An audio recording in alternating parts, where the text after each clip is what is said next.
get the cheat code, I'm a beast. They should've never let me out of lease. Stop all the cap, I'm just tryna see. You really back what you talk on the beat. They put me in, I'ma walk on the beat. I eat my plate and it make me obese. I been pushing lyrics like a kingpin. And when the day we got no rings. Hey, what's up, guys? The cheat code. You see, we got merch now. We got merch. We got coffee mugs. I got the hoodie on. You know, you see Ferrari in the hat with the I had shirt. the hat. You know, we got merch now. Shirt, yeah.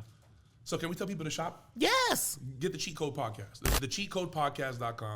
The cheatcodepodcast.com. By the time you guys watch this, you may be able to double tap right now, and then the advertisement should pop up. So if it doesn't, let us know. If it does, buy a shirt. There we go. You did. Yeah, that way. I want to get real saucy. First question. Splash. You're always Labels making their artists go viral before they decide to go forth with a single. Correct? Not correct? What are your thoughts? What do you mean making somebody go viral? No, you can't make nobody go viral. If that was the case, then there would be, the line will be around the block. Causing a viral moment. What are they demanding from the artist? Give me a little bit more texture on More that. of you see. So we've seen. I've sent you guys something in the group chat, Right. and there was an artist complaining that they have to make more TikToks. They have to do more, put out more content, and the label will then maybe start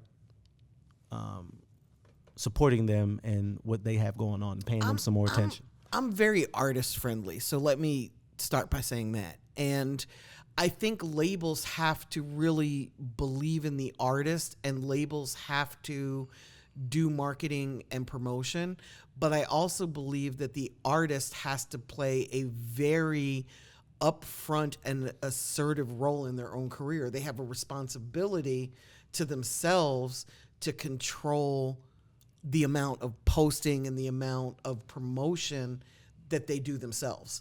So the irony of the situation you're talking about is this artist went on TikTok complaining about her label saying this, and that went viral. That went viral. Making me think that was the viral moment that she needed. And it was, and maybe that was the plan. Maybe this was all just staged beautifully, but you can't make somebody go viral.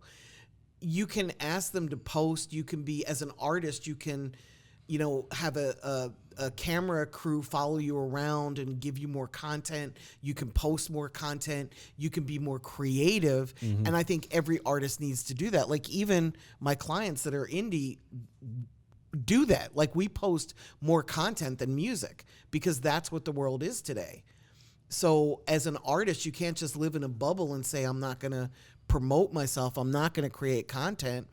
I could see where a label wants that, but a label's going to have to do some of the work too. I mean, they're the label. They're making the lion's share of the money.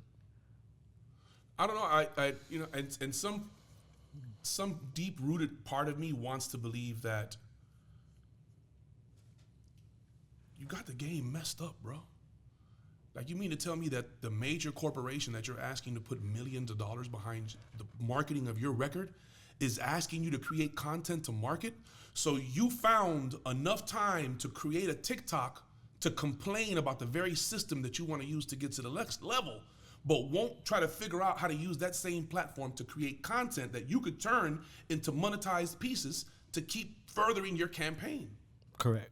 So I think when a label says, if you're not trying to cause a viral moment, if you're not working for the success of this record, why would I put all of the money and the risk? I talked about this the other day, bro. Everybody talks about how much money it takes to get a record to number one. Everybody talks about how much money it takes to get an artist to the next level, right? You hear that number a lot. And for some reason, Millions they think this, it's 250 this. Why isn't nobody ever discussing how much money is lost getting one of these records to the top, bro? Or how much money is... That'd be interesting. 95%, if 85% of the music that is released every day is improperly released, that's 15%. So let's just use that as a barometer, bro. So you mean to tell me for every 100 million invested, only 15 million yielded any type of return? Yes, and pays for all the flops. So, at some point, these artists and these labels, I'm sure Interesting an artist that would have perspective. said that would have Really said, you know what? interesting. A lot of these guys are signed to labels that aren't labels, okay? A lot of these guys are signed to labels that have an LLC, have a P.O. box, and have a big homie with a chain. That's it. Right. Correct. A record label on paper is exactly that. But a record label physically is more than just the rapper, CEO, all one person. There has to be roles that people have to play for. There has to be a team. So if the people in your label are telling you that they're not going to release your music, who are we talking about? Are we talking about Big Homie who signed you and telling you he not going to give you no money until you get online and start getting active on social media? Because it seems to him that all you want him to do is pay for influencers when you could be trying to spend that same money you're paying for influencers to make yourself an influencer. Mm-hmm. So Big Homie saying, hold on, you want me to put more money into something you're not willing to push? You don't even push the music that's out now. Right. But you want me to put a whole new campaign out because you went and got a feature from Zaytoven, or you went and got a whole project from Buddha, or you went, that's what you want me to do That now? we're gonna have to clear, by the way. So Right. here's what I'm trying Right. I to those artists who say the label is forcing me to become social, I want you to think about that statement. Nobody should want your success more than you. And if you're not trying to figure out 1,000 different creative ways to take your content and market it and sell it to the people, if you're relying on a company to do that, then the company is going to require that you do certain things. Until all of us have access to Kendrick Lamar's deep fake technology and we can all put our face or somebody else's face on our body, until that technology is commonly available, an artist is going to have to get off their ass and do something And about do some work. If not, trust me, I'd have tried it, bro. I've tried posting as an artist. I've tried everything but getting on stage and grabbing it and being the artist. And it does Right. not work, bro. It's the equivalent of trying to drag an artist over the finish line. Because the more you do to empower that type of behavior, the more detrimental it becomes. I want you to think about this, bro. If an artist starts paying to do shows and then gets signed by a label, they all of a sudden want to keep all of the show money. Need my whole 50. What you mean? There's a vicious cycle going on in the music industry, man. And it becomes of us like the uneducated, the unprepared, and the unwilling are the new voices of reason in the entertainment industry, bro. And it's so disheartening because anybody that grew up under somebody in the business and didn't try to find their own way is making the same mistakes that person made. And it's further hindering their growth and the growth of their clients and the people that they affiliate themselves with. Because if this guy didn't know then what he was doing, and that's who taught you the way, and you never tried to learn to help what he had going on or she had going on to be better, you were just okay with doing it at that level, then unfortunately you're part of the grander problem of it all. There's 2,000 variations of Trademarked of the Broom, bro. I'm sitting here thinking over the past 30 years that I've been in the music industry, I'm trying to think of one artist that complained about their label and it actually benefited their career, like actually helped them. I know they do that Lil because Wayne? they want to get dropped. Maybe Lil Wayne. When he Has said it all that. helped him? But it was Yeah, towards the but end, Has though. it helped He him? wanted the money. He wanted the money. He's not poor. I Lil Wayne is guess. one of the few legacy artists that was a kid rapper that is not like, on Dancing for Stars and doing Right, all the he's other not stuff chasing broke. a bag. He's not You're broke. right, you're right. So, he whined and complained because he wanted the money, not because he wanted to release music or whatever it is, but he wanted the Right. money more than anything else. I think that's the only one that I can think of. Because it didn't help his career, it just helped him financially. I can't think And we of got a one dated artist. Carter 5. Damn. Lupe Fiasco. I can't think of one artist that was like, it got them dropped, which was probably their goal, but they didn't pick up the ball and run with it. On the flip side, Lupe you did. hear- He's about to drop music. on the flip side, you hear of all these other entertainment, independent artists that get on there and say they don't need a major because they're able to make those moves at that level.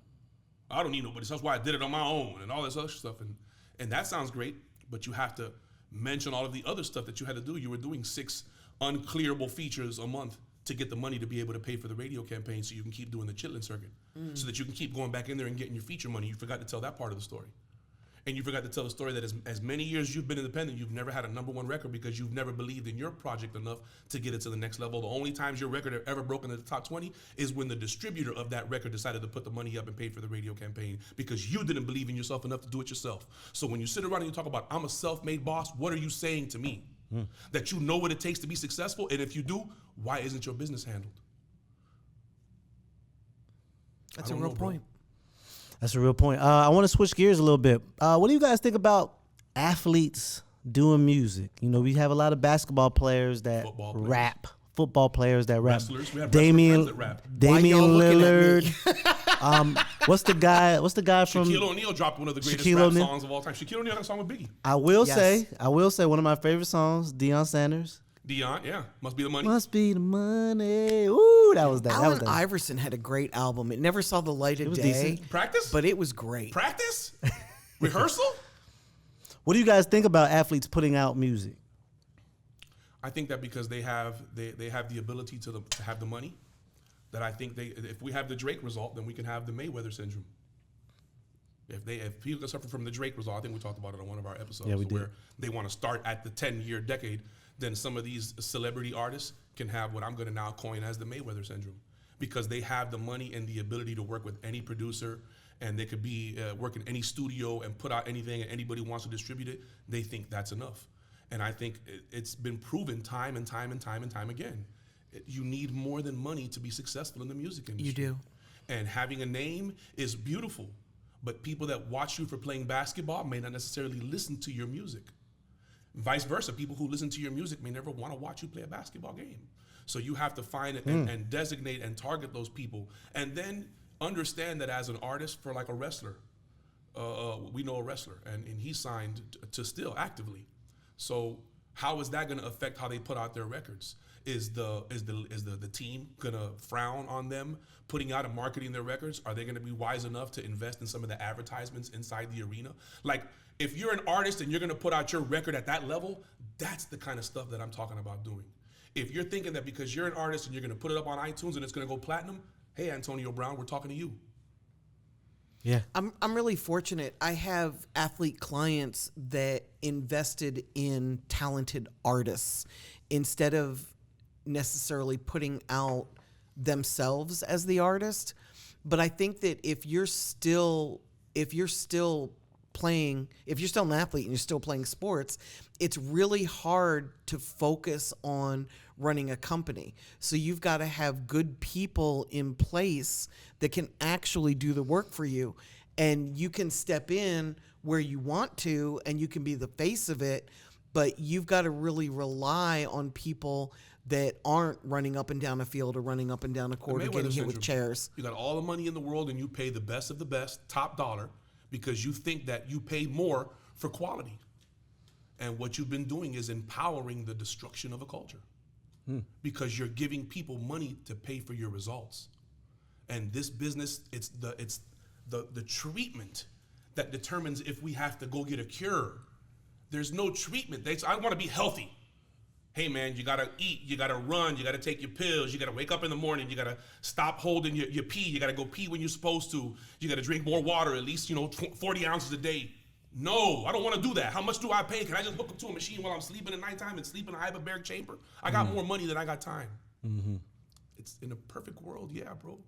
Most people don't live in a perfect world, bro. I'm one of those people. Facts. Okay, we never talked about this before, and Sean and I was talking about it. What's the difference between a commercial artist and a underground artist? For example, a Drake versus maybe a Big Crit, a Currency. What's the difference between a very big commercial artist and an underground artist? And Fan base? I'm not being funny, but that's really the difference. I think a hit record is defined. I had this argument with somebody. I think a hit record is defined by a record that has received a substantial amount of radio airplay combined with, now they've included the social media aspect of it, but in order for it to be a hit, the vast majority of people have to say it's a hit. Right. That's the vast majority of people. Right. It has to connect To be an underground legend, then you have to identify with a niche and have a following within that niche, a la Haystack, Big Crit, or any of these other guys that can drop a record for their fan base, move 10,000 units at $20 a piece, it's 200 bands. Go and do 5-6 shows, do a couple shows, couple unplugs here and there, their whole year is paid for. So the difference between, I guess, a commercial and an indie would probably be the masses. If you want to be a commercial success, you have to appeal to the masses. And I'm gonna say that one is not better than the other. No. that was going to be my next question. It's just two different paths. Like Tech Nine is an underground legend, bro. And Absolutely. He books 46 weeks out the year. Son. absolutely, Tech9. and makes what, like $45 million Yes. a year. Like that's These not guys are bad. phenomenal. No, listen, bro. You want to be the king of your hill. That's why everybody is telling you to be them. Be your own person. Yes. Be the king of your hill. Own your lane, man. Yes. You don't have to be Little Baby. You don't have to be the baby. You don't have to be Snoop. You don't got to be Wiz Khalifa. You don't got to be anybody. Be you. Right. And if being you isn't good enough, my brother, work harder. Right. Work Right. harder to reach more people that happen to like what everybody isn't going to like. That's why you put out music consistently. That's why you put out videos consistently, because you want to reach more people with new content until you find the ones that love you, and then you give them more of that and more of that and more of that and more of that. And your career's going to last longer because that's a real rabid fan base. Like if you're reaching your niche and you're giving them exactly what they want, you're going to be like 10 albums deep, 13 albums deep, 20 albums deep. If you're a pop star and people are with you on a whim because they like whatever your current single is, that's not a substantial base to build upon. You know, that's just one hit wonder. If you Do don't we have more any hits. examples of a record being too big for the artist first out the gate, and then the artist not being able to live up to the first I mean, record? that's all one hit wonder. Every one hit wonder. Yeah, Every one hit Most wonder. one hit wonders like what was the guys from Florida, from Orlando? You might know these guys. That had that they did fight music. All their music was fight music, crunk music, and then they made like a love song. I'm Not Locked Down. I'm Not Locked Down. I think That it's was Trill or something like that. I can't remember. Trill something. But these I Am guys, Not all Locked of their Down? music, Yeah. I am not. All their music was fight music. Yeah, facts. All they ever did was fight. Damn, I remember them. They made one song, and it was like a chick song, and it blew up. Blew and up. They got signed, and that's where they stayed at. But did they make more? They couldn't make Because another they one of got those hits to save their life. They tried it and They it tried just a didn't couple work. times. And shout out to my guys. I forget their names, man. I know I them think guys, it was and Trill. I forget their I think that names, was the bro. name of Orlando. I remember that. It's a lot of people that'll come. We in saw and that with pigeonhole Trinidad themselves. James. Remember, he did all gold everything, my and then guy, too. the rest of the album didn't sound like that, and the fans didn't. That August Ride Alsina with him. freestyle hurt him more than anything else. Remember, he was on August Alsina's initial offering from Def Jam. I love this. I love this. The Yeah, first version of that song had Trinidad James on it. yeah, I remember. We played that. And that verse, he didn't do good at all. And then he went on to win the Grammy, but is he not successful? He's won a Grammy. Yeah, he's very successful. He may not be popular. He pivoted into the sneaker world though. He's He doing may a lot not of be curating. popular, but he's successful. And he still makes Chameleonaire's music. never dropped another big follow-up record. Is he fucking not successful? He had like 2 though. I think he had like 2, Okay, 3. fucking Rich Boy. Yeah, damn. He had bigger records than him. And where's Rich Boy? Yeah, yeah. Perspective. For every one to go over, there's one that you can compare. It depends on who you talk to. If you want to prove to somebody, if you want to prove to yourself that the Earth is flat, then you're going to read all the information from flat Correct. earthers. If you want to prove that the world is Correct. round, then you're going to get all the information that you can from the round worlders, if you will. So it all depends on what you see. What your perspective is. out there, man. And the You're right. perspective that you put on an image is everything, man. Also, your goals. It depends on what your goals are. You know, when you come into the music business, are you trying to be a pop star? Do you want to be the next Drake? Or are you coming into the music industry because you want to be the next Big Crit? I think was your example, right? Yeah. I think even, being the next big crit, it was inspired because somebody went to the show, heard his music, seen how the crowd responded to it. Like, nobody wants to emulate another artist that isn't successful. Nobody's trying to be, I don't hear any R&B groups lining up to be the next Pretty Ricky. They're all lining up to be the next Boyz II Men or the next Jodeci because you want to hang your hat higher and higher and higher and higher and higher and higher. So, in regards to where some of these artists could be doing on an indie side versus on a major side, is identify who your fans are, bro, and become the king of your hill. That's the most important thing I could tell you, dude. And until you have love access that. to your shit, you'll never know who's listening. And if you don't know who's listening, the only thing you're doing is you don't put a blindfold on, put a mask over your head, and now you're running full speed down a dark hallway. You're gonna hit something, you're gonna knock yourself out, dude. Don't do it. You're gonna hurt yourself. This is not the Crash business for test that. dummies. Cheat code.